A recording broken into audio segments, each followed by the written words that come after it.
Hi everyone, my name is Atul and I work at Anyfin. At Anyfin, we are building the next generation of platform for improving the financial health of our customers.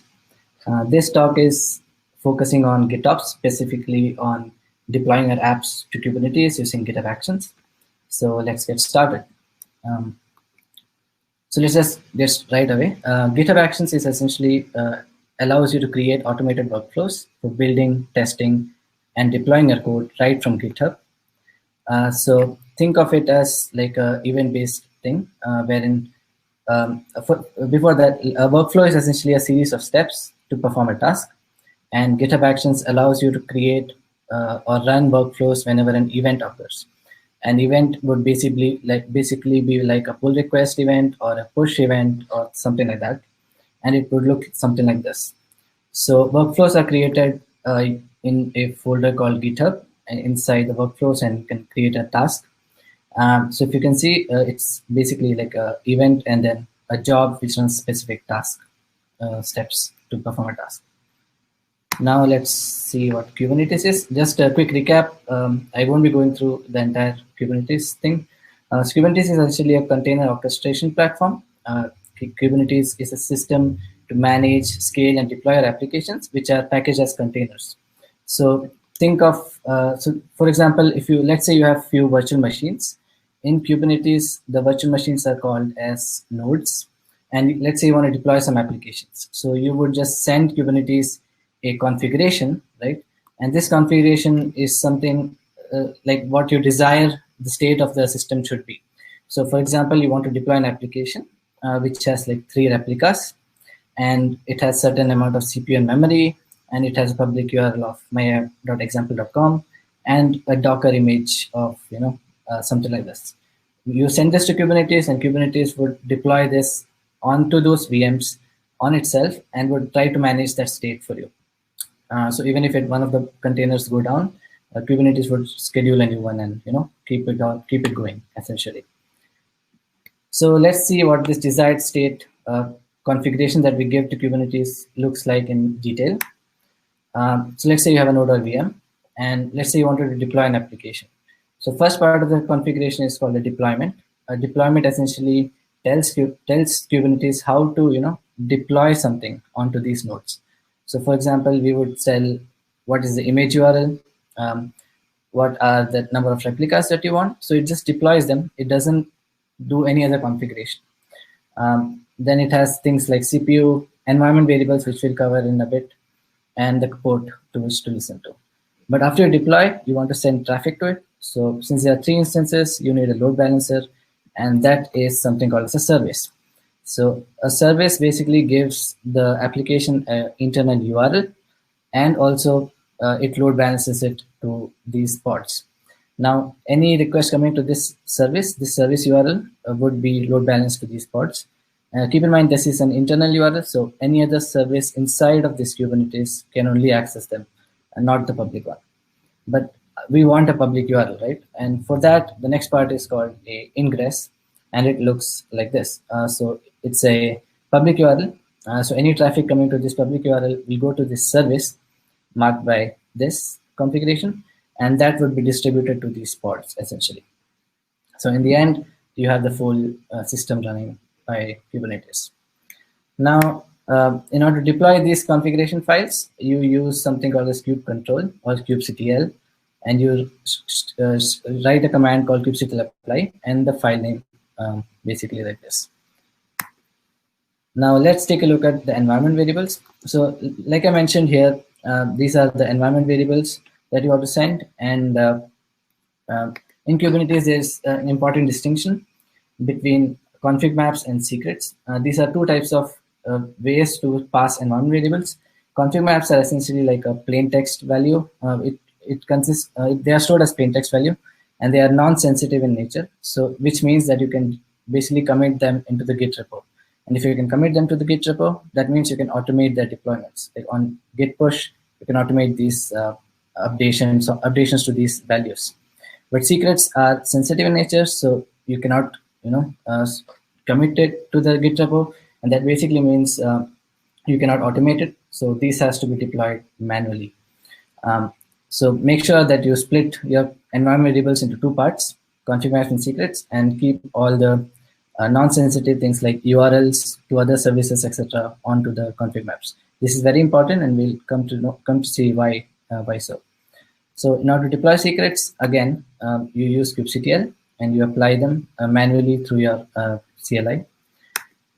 Then in order to link these two, like I mentioned before, there's this deployment configuration, deployment YAML that we mentioned before. It has a key called n_from, and you can mention all your config maps and secrets right there.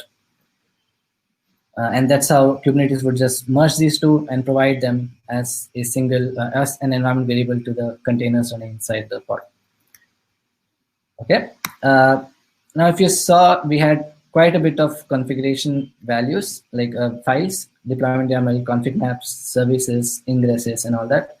To deploy them, it's a bit, in order to not mess with the order and for convenience sake, we can merge all of these files into a single YAML file and then send it to Kubernetes instead of deploying them separately.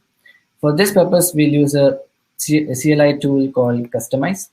And Kustomize is an awesome tool which provides like a ability to merge and even manipulate these YAML files with dynamic values. And this is quite a neat tool to have. We'll come to know in a second. In order to merge them, we essentially create a customization YAML file, which is, think of it as an index.js in Node.js world, where you can basically mention all the files that you need to merge. And also there's some extra stuff like common labels. What this does is it tags all of these deployments, config maps, services, ingress, and everything else with this particular tag, like app equals to app-a. So this means if you want to clean it up later, you can just clean up based on this label itself. So this is quite cool. You don't have to add that same label on each of these configurations individually. Now how to use this with kubectl? Essentially, you do customize build and then the folder name, which is base. So it creates a unified single YAML file. Then you can do kubectl apply to that YAML file that we used to do before. Keep in mind that this doesn't have secrets. That has to be deployed separately. Now, if you see this, this can be further simplified into something like this. Essentially, you build it, but you then pipe the output not to a file, but to the kubectl, and then you read it from the stdin like so. This allows a single short command to deploy all of your configuration. Now let's see how to use this knowledge to deploy everything using GitHub Actions. GitHub Actions looks like this. So the configuration is essentially a YAML file. If you see, we are listening on a push to master branch. So that means we want to deploy every push to master to either production or a test environment, for example. So we wait on the event. We set up everything from, if you're using Google Cloud for Kubernetes, and you have to set up Google Cloud SDK. You have to set up Docker for building your images, kubectl, and Kustomize, of course. The first step is actually to build your Docker image and tag them. So when you build it, you tag them with the container registry URL. This is the URL that you need so that the Kubernetes can pull the image from here. So if you see, we are tagging each of them with the GitHub SHA. That means every single time you push out a commit, there'll be a unique image pushed to the container registry. And Docker push basically pushes it to the container registry. Container registry is like an NPM for Docker images, essentially, or any container images. And once you've pushed it, you have the URL of the image. You use Kustomize essentially to modify the configuration and set the app image. Like you basically set the app image to this URL. And then finally, this basically edits the whole configuration in place. And then you can do the customized build and apply through it. So this is a basic rundown on how you deploy your applications on push to master branch. But before you push to master branch, it's often good to test your PRs, right? And for that, we have something called pull request test apps. Basically, on every pull request, you create a test app that you can test so that you have some confidence before you merge them and deploy to master. So just as before, we had the same configuration inside the base folder. We had all the things like this. But for pull request apps, there are a few different changes, right? For pull request apps, that we don't need 3 replicas, for example. And we also want a separate public endpoint that we can hit. We don't want, it to replace the same public endpoint as a master branch, right? So we create a folder called PR, and we add two different files, deployment and ingress. If you see, they both looks the same. Now I just add few patches here. Essentially, these are like patch values. And for example, this deployment YAML doesn't have the entire deployment configuration. It only has what needs to change from what was there in base, essentially. So I just want to change replicas to 1. And I just want to change the public URL to app PR1 instead of app.example.com. Then to make this work, we add a customization YAML, like the index file again.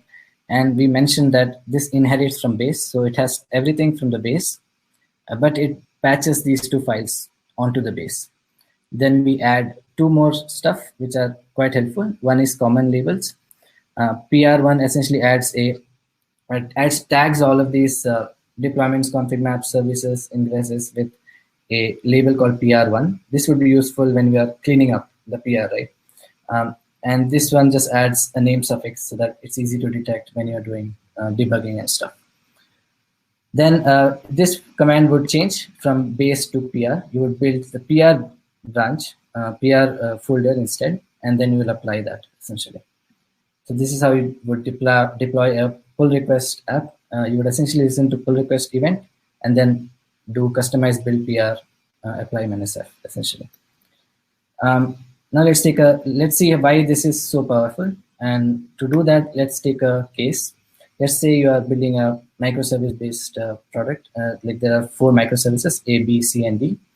And let's say you have deployed all of them, right? And let's say you created a pull request on service A called APR1, which looks like this, like before. Let's say the config map of this looks like this, which basically means APR1 is now is dependent on B, C, and D microservices, and maybe requesting some things like that. Now let's say you are making some changes and you decided that, I have to make changes on the service B also. So you create a PR on service B, but you want to now test your PR A1 against B PR2 instead of B service. So to do that, it's as simple as just committing a change like this onto the A's PR. Basically, the power of Git allows you to change a small code like this, and the GitHub Actions would pick it up and deploy it again. So essentially, the APR1 would point to this just because of Git, essentially. I hope this was clear. Now, once you have deployed everything, it's now also time to clean up, because you don't want to leave these applications running on a Kubernetes cluster.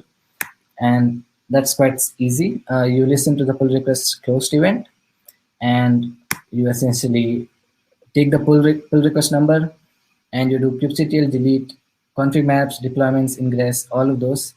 But you use the last line called -l, which essentially is like, if you remember, we did tag, we tagged our PRs with something called as common label PR1. This is useful right here now. This is what does this magic. You can delete all of this with just the label that you attach to each of those pods and config maps, etc. That basically sums it up. If you're interested in working on more such cutting edge tech and product, we have open positions for engineers and data science and product. Please do visit career.anyfin.com and apply. Also, please do follow me on my socials, Twitter and GitHub for such talks and blog posts. I hope you enjoyed the talk. Have an awesome day. Thank you.